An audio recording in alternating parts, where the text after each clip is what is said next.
Que tem atualizações, novidades a respeito do que vem acontecendo neste domingo lá na Venezuela. Fabrício Naitsky. Pois é, Koba, queria pegar um gancho aqui do que vocês estavam conversando agora há pouco em relação ao desconvite e a proibição de certos presidentes, ex-presidentes, líderes internacionais de irem até a Venezuela, como a gente viu na última sexta-feira, quando foi decretado o fechamento das fronteiras por lá. O presidente do Conselho Elvis Amoroso, que é um aliado de Nicolás Maduro, falou hoje pela manhã, ele comentou isso durante uma coletiva de imprensa, enquanto ele falava sobre o funcionamento das mesas eleitorais.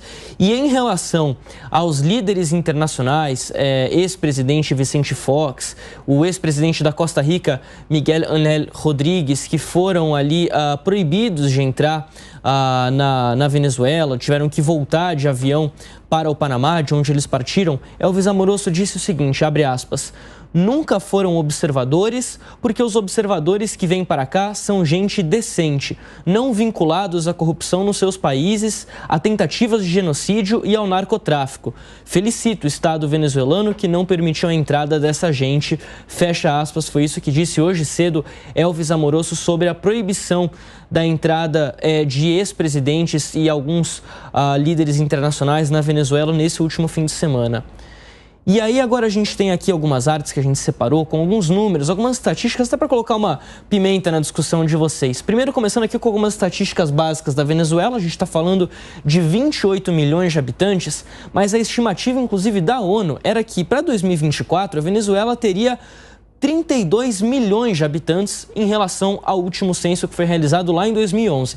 Por que esse número não chegou a 32 milhões? Por causa justamente dos emigrantes, que, segundo a estimativa da ONU, batem aí quase 8 milhões de pessoas que deixaram a Venezuela, principalmente depois que Maduro assumiu o poder. Um PIB de 102 bilhões de dólares, uma previsão de crescimento para 2024 de 3%, um desemprego de 5,5% em 2023 e a inflação anualizada de 59,2%, os dados de maio de 2024, que consideram aí os últimos 12 meses. Então ela tem crescido agora num ritmo bem menor, a cerca de 1% ao mês, mas aí tem outras explicações, dificuldade do acesso ao crédito, principalmente. Mudando aqui um pouquinho de página para a gente falar ainda mais sobre a economia da Venezuela, a gente traz os dados do PIB, que a gente já destacou aqui que durante o governo Maduro, o PIB venezuelano chegou a cair 80% desde que Maduro entrou no poder. Então, quando a gente olha essa estatística aqui, a gente vê que quando Hugo Chávez entra ali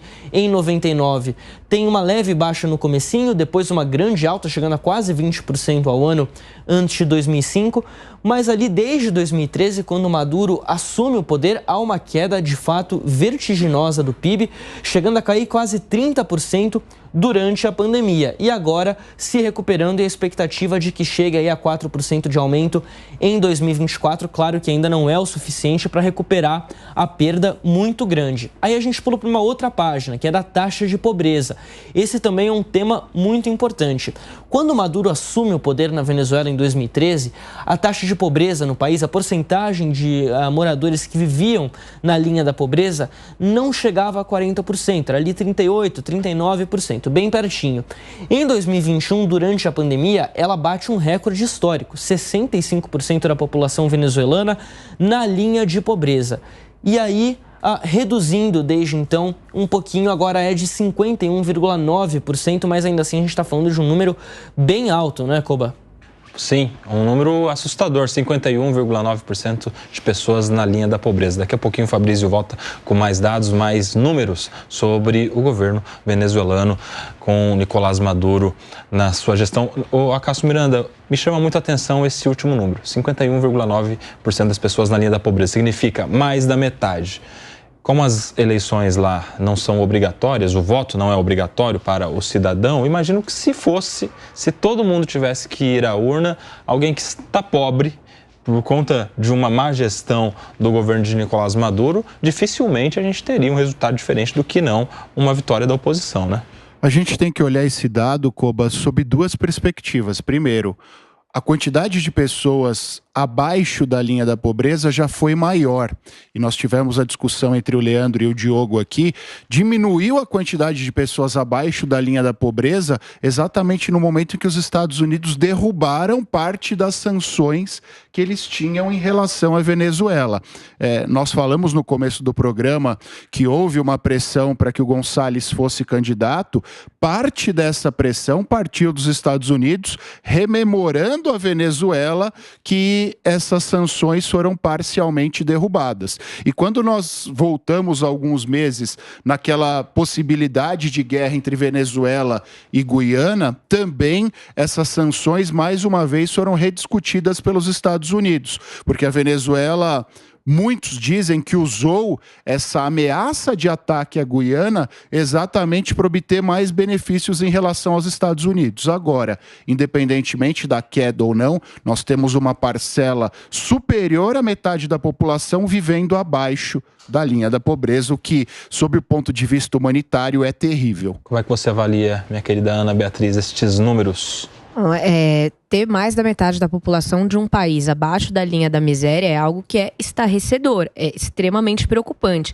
E enquanto o Acácio falava, eu pensava, como essa população tão miserável consegue chegar até a urna para votar? Porque em se tratando de um voto facultativo, é difícil de se imaginar que a pessoa tão miserável tenha essa disposição e tenha os meios para chegar até a urna. Eu não sei se funciona como aqui no Brasil, em que, em tese, você vota perto de onde você vive, mas foi uma preocupação que me veio à cabeça enquanto o Acácio falava, de que como uma população tão miserável e que está lutando arduamente para conseguir comer, consegue chegar até a urna e, assim, consegue ter até o esclarecimento necessário para fazer a análise do seu voto. Assim, a gente entra numa seara de complexidade, de dificuldades de uma eleição justa e idônea exatamente por fatores como esse. A pessoa está tão miserável que ela não está nem se preocupando, ela não consegue chegar a se preocupar em quem ela está votando porque ela tem que se preocupar com o que ela vai comer. Meu querido professor Alexandre Pires, um outro dado interessantíssimo é o de pessoas que estão saindo da Venezuela nessa situação de emigração, né?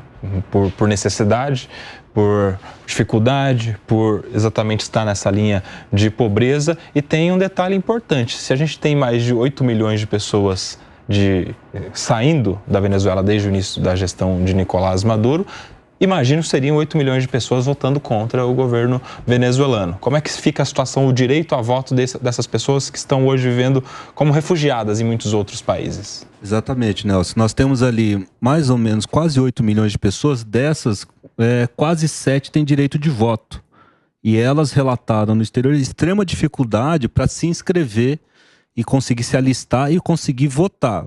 Para ter uma dimensão, nós temos ali hoje na Venezuela inscritos pouco mais de 20 milhões de eleitores. Então nós estamos falando de um número, né, que é quase 50% dos que estão na Venezuela e que provavelmente por saírem do país têm uma visão contrária às políticas adotadas pelo regime.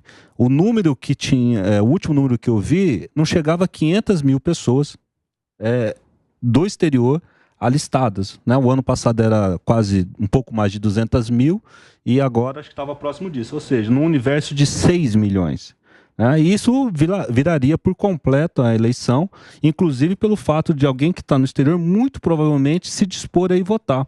E uma outra coisa que eu me preocupo, pegando o que a Ana Beatriz falou, é que uma pessoa que ganha tão pouco, se você fala para ela, olha, eu te dou lá o equivalente a R$20 para você não ir votar, será que essa pessoa não é nem vender o voto, simplesmente ela vende a ausência dela? Né? Ou seja, são pessoas tão expostas que o resultado eleitoral ele é o mais incerto de quase todos que eu acompanho. Né? Ou seja, de você não saber para onde vai. Eu acho que o Irã foi uma coisa um pouco semelhante, né? Ninguém sabia se ia ser a linha dura ou não, porque tem algumas eleições que você fica na dúvida. A Venezuela é um caso assim, porque qualquer movimento de um lado altera o resultado.